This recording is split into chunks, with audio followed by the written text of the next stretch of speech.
لو بتشطب شقتك لوحدك من غير مهندس او اي حد ماسك لك شقتك، بتبقى خايف ومرعوب ان انت يضحك عليك في السوق. طبعا حضرتك مش في مجالك، ما تعرفش اسعار المتر ماشيه بكام، المصنعيات ايه، المواصفات ايه. فانا جاي النهارده في الفيديو ده ابسط لك المواضيع دي شويه. بص، رقم واحد في موضوع المصنعيه ده تتحسب ازاي؟ المكان بيفرق فيه. يبقى رقم واحد عندنا المكان. اصل المتر في القاهره غير المتر في الاقاليم، لان مصنعيه الصنايعي هنا اللي بيدخل الشغل غير اللي في الاقاليم. كمان ان انت داخل القاهره بيفرق من مكان لمكان. لو انا داخل كومباوند شغال فيه، غير لما اكون شغال في الاهالي او في العمارات المفتوحه مثلا في اكتوبر، في الاحياء، في اي مكان، ايا كان نتكلم عن المكان اللي احنا فيه. طب هو هيفرق معاك في ايه؟ اقول لك يفرق في ايه. فكره الكومباوند متحدده باوقات معينه. انا مثلا عندي السبت اجازه، جمعه وسبت اجازه، يبقى اصبح عندي 5 ايام في الاسبوع. في مواعيد من 9 ل 4، ما ينفعش ازود عن كده. طيب من 9 ل 4 لو جيت تحسبها تلاقي وقت محدود. طب انا محتاج اسهر شويه في الشغل فمش هينفع. طب الصنايعي مثلا راجل شايل شغله معاه صنايعيه جاي تشتغل السبت، ما هو كل ما الناس تريح فانت بيضطر ان هو يزود لهم او يراضيهم في حته ثانيه. باختصار المكان بيفرق كتير. ده رقم واحد المكان. تاني حاجه ومهمه جدا برضو المواصفات. مواصفات الشغل بتاعك عامل ازاي؟ النهارده ما تجيش ما تقوليش ده فلان عامل عنده شغل المتر بكذا، وهو مثلا كان عامل سكينتين معجون ومشطب تشطيب عادي. انت مثلا عندك حوائط غشيمه، حوائط مش كويسه، مستواها سيء جدا، المحاره وحشه، فانا هضطر اسحب 4 سكين وممكن 5 سكين معجون. ما ينفعش اسحب 4 5 سكاكين زي 3 سكاكين. ما ينفعش كمان اكون بشطب شغل على سبوتات، في ليد موجود مثلا، في اضاءه موجوده، سواء بقى بيت نور، سواء ليد بروفايل، ايا كان اضاءه فوق الحيطه، واقول لك اصل انا سعر المتر بتاعي زي سعر المتر ده. مواصفات الشغل نفسها بتفرق.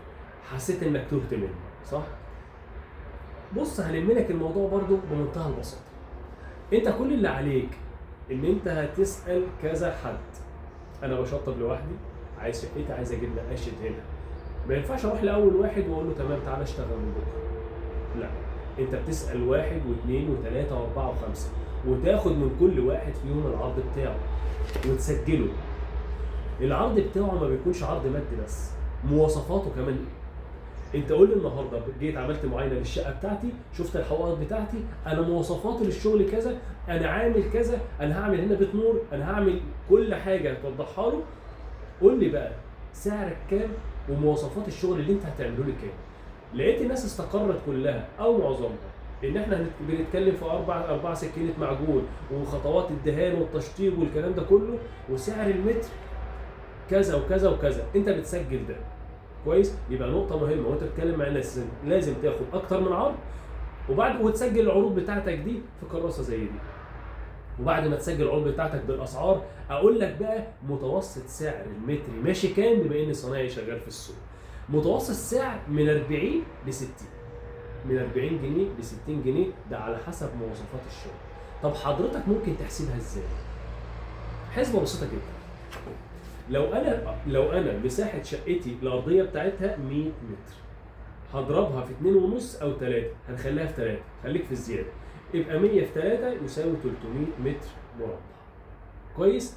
300 متر مربع دول احنا قلنا من 40 ل 60 متوسط سعر المتر. هنحسبها في المتوسط بتاعنا 50 جنيه. يبقى ال 300 بتوعنا دول في 50 عامله كام؟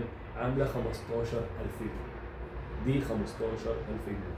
ده متوسط سعر نقاشه الشقه لو هتعملها داخل القاهره. اظن انت كده الموضوع بقى سهل. تاني، هتاخد كذا عرض من الناس. بعد ما تاخد كذا عرض لازم تسجله وتقارن بينهم. مفيش حد هيديك، غالبا اسعارهم هتبقى متفاوته.